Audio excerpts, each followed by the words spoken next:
Hey everybody, welcome back to James Draws Everything, drawing every country in the world's flag, and turning over a new page today, a new leaf. And a lot of you guys have been asking me as well about some changes in the world, namely the Syrian flag, right? So the Syrian flag, I guess, changed since Bashar al-Assad fled the country. I think they just added another star to it. And you've asked, are you gonna do that, James? Are you gonna update any of these flags if they change during your project? And my answer to that right now is no, because if it's anything like Afghanistan, that flag will probably change about 20 times in the next 5 years. So, oh yeah, what were you doing today? I was going into West Africa, Mauritania, Africa, something slavery. But yeah, it got me thinking about these parts of the world, right, where there could be potentially new countries, or a country could be split up, or just these odd places where there's really no government, right? They're just like a giant, like, kind of blank slate on the map. And it got me to thinking about this place and neighboring Western Sahara. Right, so I always wondered whenever I was looking at the map, right, you got this big chunk of land right here in between Morocco and Mauritania, and it had like little lines drawn through it, right? Like if you kind of remembered like how they used to do like the Israel map with like the demilitarized zone and stuff. So I always wondered, like, this place is huge, right? It's like almost the size of like New England, and there's no government there or anything like that. So it led me to do a little bit of research, and I promise I'm tying it in, and that's actually what kind of made me want to do this country today, because I kind of want to talk about some weird administrative regions or places that are they think they're countries, but they're not recognized as countries. So Western Sahara, Mauritania, that led me to do that one today. So a little background on Mauritania first, right? We got to stay on topic here. So Mauritania, one of the earlier civilizations to actually develop agriculture. So they, converted from, mainly nomadic lifestyles to agriculture. Most of this place, it's pretty rough living, as far as like deserts and things like that. So most of them are Arab peoples, I guess you would call them Arabs, and then the ethnic minorities are sub-Saharan ethnics, but they actually probably represent the the majority of the population now. So the Arabs enslaved these people, and that's been kind of a hot topic ever since this civilization basically first started, centuries ago.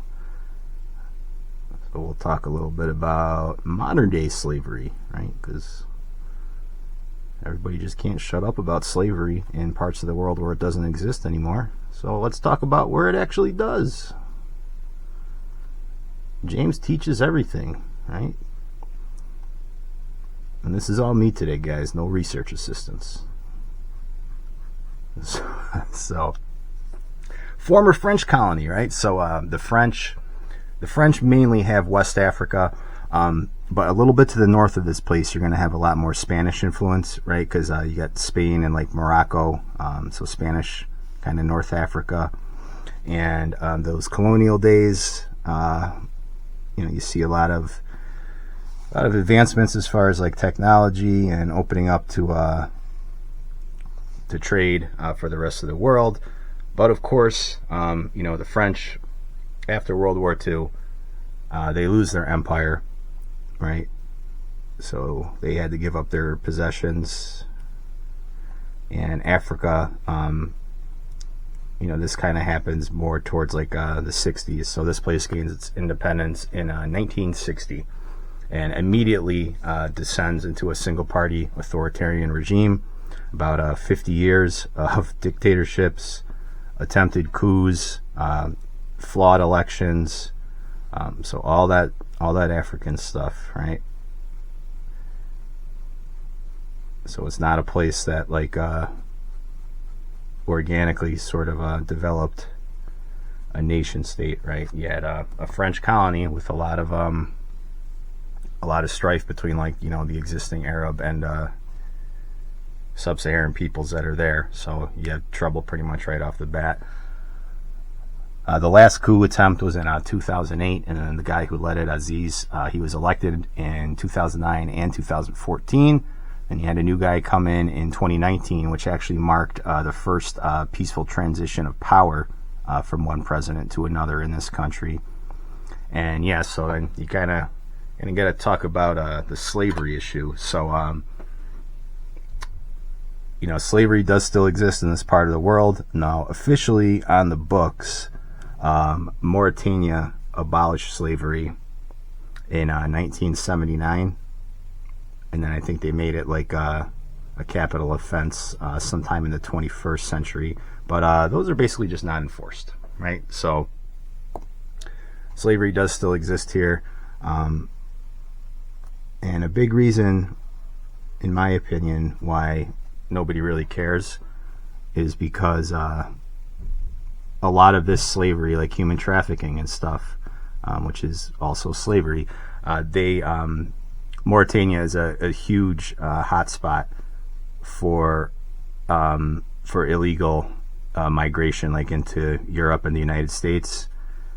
So, you know, there's a lot of money, a lot of NGOs funded by our greatest ally in the Middle East like to see that.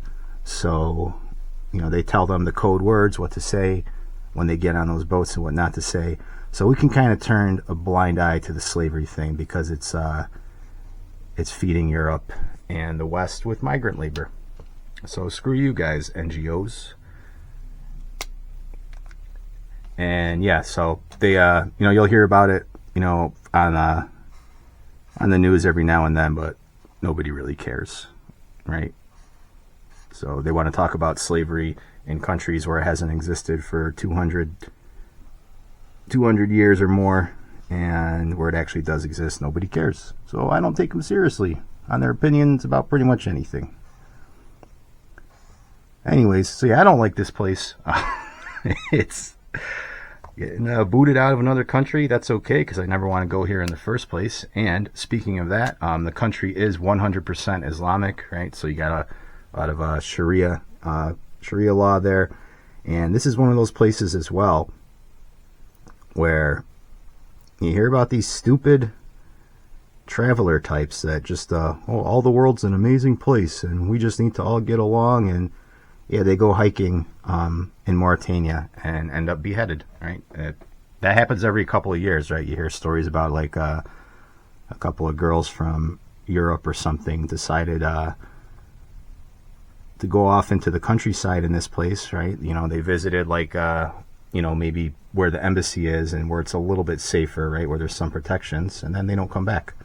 So yeah, different place, different part of the world. No, they're not all equal. We're not all the same. It's a very kind of violent country, and it's not Western in any way. So yeah, talking about let's get back to that big blank spot on the map, right? The Western Sahara. So the Western Sahara, it's actually more bordering Mauritania, right, than it is Morocco. So Morocco just has the little sliver on the northern part, but Morocco always kind of said it was theirs, right? And the Spanish actually kind of backed that claim because you know, Morocco had more ties to Spain than any other European power. And this kind of set off like a big conflict, right? There was a big war there. So you had Mauritania involved, right? So Mauritania, Morocco, and then also the people that actually live in the Western Sahara, right? The Polisario Front. So there's kind of like a three-way power grab there. And yeah, it's another one of those things where it's like, you know, this place really, like the population there, I think it's like right up there with Greenland as being like one of the least populated, you know, per square mile kind of like regions in the world. So yeah, but it does have a, it is on the coast, right? So those trade routes, those NGO slave trade routes and migration channels and whatnot, they go through that part. So it does have some strategic importance. So Mauritania, Morocco, and again, the people there kind of fought over this place for a while. And then Mauritania actually withdrew in 1979, but yeah, there's still some bad blood over that, and it's not officially recognized as a country, right? But I guess in 2020, the United States actually did recognize Moroccan sovereignty over the Western Sahara, but it's still not like an official country, or it's not really considered part of Western Sahara, right? Because it's not, the United States recognizes it, but I'm sure there's a lot of international powers that do not, right? So like I know, for example, China, Russia, they also have a strategic interest in the western coast of Africa. So yeah, just to kind of tie that all together, right? I don't like the country. The Western Sahara is now sort of part of Morocco, and yeah, changes on the map, changes on the globe. So if we get any new countries, right, on this globe before I finish up in February, I will do them. Or maybe even if it happens a year from now, right? God willing, I'm still doing this channel. I'll come back and do another one. And yeah, so I always kind of find those weird administrative regions sort of interesting, right? Like that always fascinated me. Like when I was looking at maps and stuff as a kid, you got this giant kind of grayed out part of the map or the globe, right? And then you kind of got some other issues too, right? So going forward, what's going to happen with Syria? Does that get carved up, right? Because they're already changing the flag. Does that become something else? South Ossetia, right? Do the Caucasus split up further, or who knows, right? So I'll always have something to do, I guess, on this channel, on this project. And we just, oh yeah, what is the flag about, James, Mr. James? Well, thank you for addressing me as Mr. James, and yes, I will explain what the flag is about. So you've probably seen something similar to this, right? Kind of looks like the Maldives flag. So you got red stripes along the top and bottom, and the crescent star. Those are the colors of Islam. The green. Green also represents hope for a bright future. Yellow is the sands of the Sahara, and the red, the blood, the struggle, the independence, all that good stuff. All right, so let's finish this one off. Mauritania. All right, so another African country down. A little bit of side talk about some administrative regions and weird anomalies and curiosities on the globe and what could happen in the future with all the changes going on. So yeah, I didn't know when else we get to talk about stuff like that, and I figured this was a fitting episode. So with that said, let me know what you think. Like, comment, and subscribe, and I will catch you on the next video.